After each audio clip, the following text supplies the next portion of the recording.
ημών αέγγις ουρανής, αγιαστείτε το όνομά σου.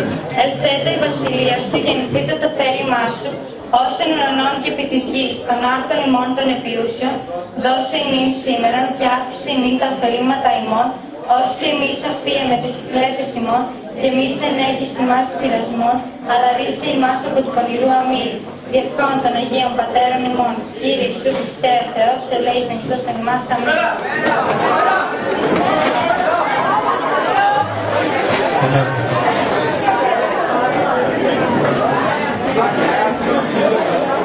Ο εορτασμός της σημερινής μέρας ξεκινά με τη γιορτή της σημαίας. Θα ακούσουμε από τους μαθητές της Γ' τάξης Καραντίμο Τριαντάφυλλο, Αμανατίδη Τάσο και Μωυσιάδη Σταύρο το απολυτίκι του Αγίου Δημητρίου. Ακολουθεί ο ορισμός σημεοφόρου, η παράδοση της σημαίας και η απονομή αριστείων βραβείων στους μαθητές που διακρίθηκαν κατά το σχολικό έτος 2010-2011. Πάμε παιδιά. Καλημέρα.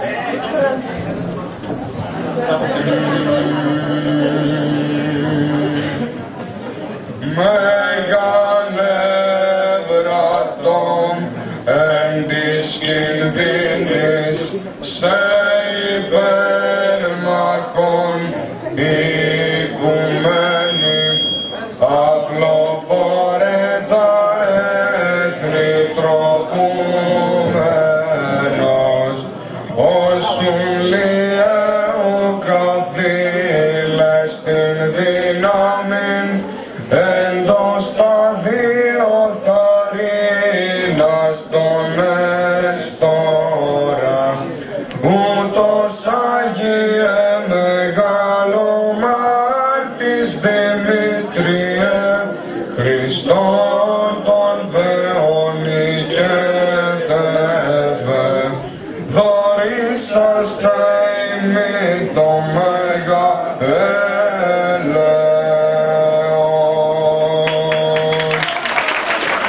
Σήμερα, 27 Οκτωβρίου 2011, ημέρα 5 και ώρα 9 π.Μ. συνήθισε συνεδρίαση ο Σύλλογος των Διδασκόντων Καθηγητών του Τρίτου Γυμνασίου Κοζάνης υπό την προεδρία του Διευθυντή κ.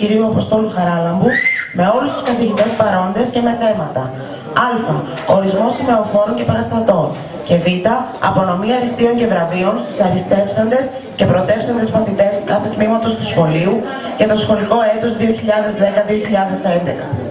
Ο Σύλλογος, αφού έλαβε υπόψη του πρώτα Κεσαρίδου Γεωργία για την 28η Οκτωβρίου, Καρατζέζου Αθηνά και Ζήρου Χρυσάνθη Ιωάννα για την γιορτή του Αγίου Νικολάου, Ζήρου Χρυσάνθη Ιωάννα και Τσιανάτα Ευάγγελο για την 30η Ιανουαρίου, Σαρίδου Γεωργία και Τσιανάτα Ευάγγελο για την 25η Μαρτίου, Καρατζέζου Αθηνά και Τσιανάτα Ευάγγελο. Από την Β' τάξη, μετά από κλήρωση ανάμεσα στους βαθμούδες με γενικό βαθμό 20. Για την 11η Οκτωβρίου, Παπαευαγγέλου Δήμητρα και Σαβαλίδη Δημήτριο. Για την 28η Οκτωβρίου, Ευαγγελοπούλου Μάγδα και Σαβαλίδη Δημήτριο. Για την γιορτή του Αγίου Νικολάου, Ευαγγελοπούλου Μάγδα και Σαβαλίδη Δημήτριο. Για την 30η Ιανουαρίου, Ευαγγελοπούλου Μάγδα και Παπαευαγγέλου Δημήτριο. Καλημέρα σε όλους σας. Καλωσορίζουμε όσους είναι μαζί μας. Είναι και ο σύμβουλος κ. Κατζηλαζαρίδης μαζί μας. Είναι υπεύθυνος του σχολείου μας. Να συγχαρώ όλα τα παιδιά για τη διάκρισή τους. Μακάρι το μέλλον τους να είναι πάντα λαμπρό και να διακρίνονται. Συγχαρητήρια και θέλω να πω δυο λόγια για αυτό το πανί. Άμα το δούμε σαν υλικό, είναι ένα κομμάτι πανί και λίγο χρώμα με κάποιες λωρίδες μπλε και άσπρες. Άμα το δούμε όμως σαν συμβολισμό, συμβολίζει εμάς οτιδήποτε είμαστε εμείς, την ιστορία μας, τη θρησκεία, τα ήθη έθιμά μας, όλους εμάς γενικότερα. Πολλοί άνθρωποι, επειδή είναι η μέρα τέτοια, για αυτό το πανί δώσαν τη ζωή τους, δηλαδή για μας, για να είμαστε εμείς εδώ που είμαστε. Επομένως, εσείς που το κρατάτε, πρέπει να είστε περήφανοι και να το κρατάτε με περηφάνεια. Έτσι σημαίνει πολλά. Θα το νιώσετε αυτό αν βρεθείτε εκτός Ελλάδας, σε ξένο μέρος, σε ξένες χώρες, θα βλέπετε άλλα χρώματα και θα δείτε πώς θα νιώσετε όταν δείτε αυτά τα χρώματα. Ωραία, συγχαρητήρια ξανά σε όλους.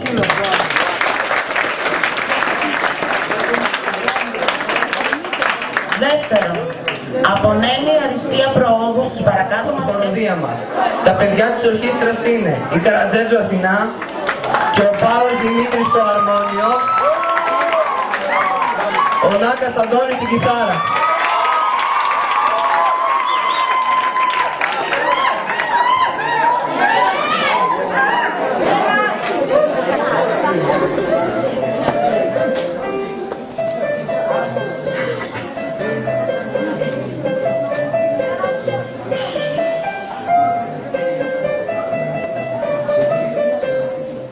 Βλέπεις σαν όνειρο, καλά πιο ωραία, κάθε σαν τύχρισμα, κάποια σπάλμη, πάντα βρεις έντοξη.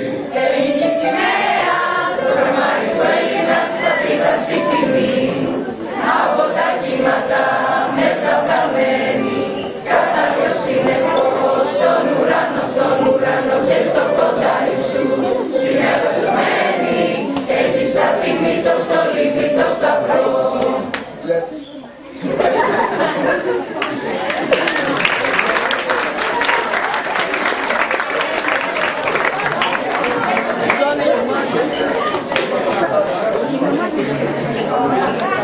Θα ακούσουμε το χρονικό της γιορτής από τους μαθητές της Γ' τάξης. Καραδίμο Τριαντάφυλλο, Τουτζίδου Σοφία, Χαρέλα Ιωάννα, Γιαννάκα Βαγγέλη, Βελγιάννη Νίκο, Πευλιπανίου Φωτεινή.